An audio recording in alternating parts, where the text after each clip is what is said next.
ഉയർന്ന താപനിലയും ഈർപ്പമുള്ള വായുവും കേരളത്തെ ചുട്ടുപൊള്ളിക്കുകയാണ്.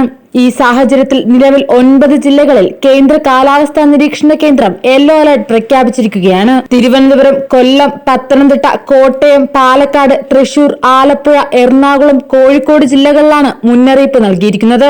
ഇതിൽ കൊല്ലം, പാലക്കാട് ജില്ലകളിൽ 38 ഡിഗ്രി വരെ കൊടും ചൂടുയരാൻ സാധ്യതയുണ്ടെന്നാണ് മുന്നറിയിപ്പ്. അതേസമയം തിരുവനന്തപുരം, പത്തനംതിട്ട, ആലപ്പുഴ, കോട്ടയം, എറണാകുളം, തൃശൂർ, കോഴിക്കോട് ജില്ലകളിൽ ഉയർന്ന താപനില 36 ഡിഗ്രി സെൽഷ്യസ് വരെയും ഉയരാൻ സാധ്യതയുണ്ടെന്നാണ് റിപ്പോർട്ട്.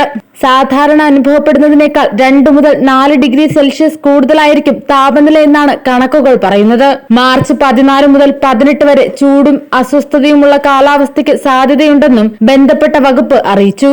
മുന്നറിയിപ്പുള്ള ജില്ലകളിൽ ചൂടും അസ്വസ്ഥതയുമുള്ള കാലാവസ്ഥയാകും അനുഭവപ്പെടുന്നത്. അതിനാൽ സൂര്യതാപം, സൂര്യാഘാതം, നിർജ്ജലീകരണം തുടങ്ങിയ ആരോഗ്യ പ്രശ്നങ്ങൾ വരാതിരിക്കാൻ പൊതുജനങ്ങൾ പ്രത്യേകമായി ശ്രദ്ധിക്കണമെന്നാണ് സംസ്ഥാന ദുരന്ത നിവാരണ അതോറിറ്റി നൽകുന്ന മുന്നറിയിപ്പ്. അതിനായുള്ള ജാഗ്രതാ നിർദ്ദേശങ്ങളും പുറപ്പെടുവിച്ചിട്ടുണ്ട്.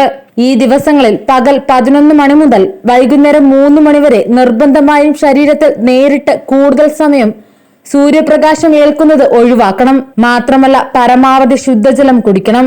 ദാഹമില്ലെങ്കിൽ പോലും വെള്ളം കുടിക്കുന്നത് തുടരണം. ഒപ്പം നിർജ്ജലീകരണം ഉണ്ടാക്കുന്ന മദ്യം, കാപ്പി, ചായ, കാർബണേറ്റഡ് ശീതളപാനീയങ്ങൾ എന്നിവ പകൽ സമയങ്ങളിൽ ഒഴിവാക്കണം. അയഞ്ഞ ഇളം നിറത്തിലുള്ള കോട്ടൺ വസ്ത്രങ്ങൾ ധരിക്കണം. പുറത്തിറങ്ങുന്നവർ പാദരക്ഷകൾ ധരിക്കുക. കുടയോ തൊപ്പിയോ ഉപയോഗിക്കുന്നതും നല്ലതായിരിക്കും. പഴങ്ങളും പച്ചക്കറികളും ധാരാളം കഴിക്കണം.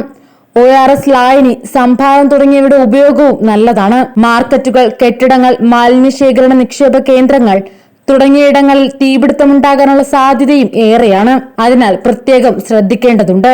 മാത്രമല്ല, ചൂട് കൂടുന്ന സാഹചര്യത്തിൽ വ്യാപക കാട്ടുതീ ഉണ്ടാകാനും സാധ്യതയുണ്ട്.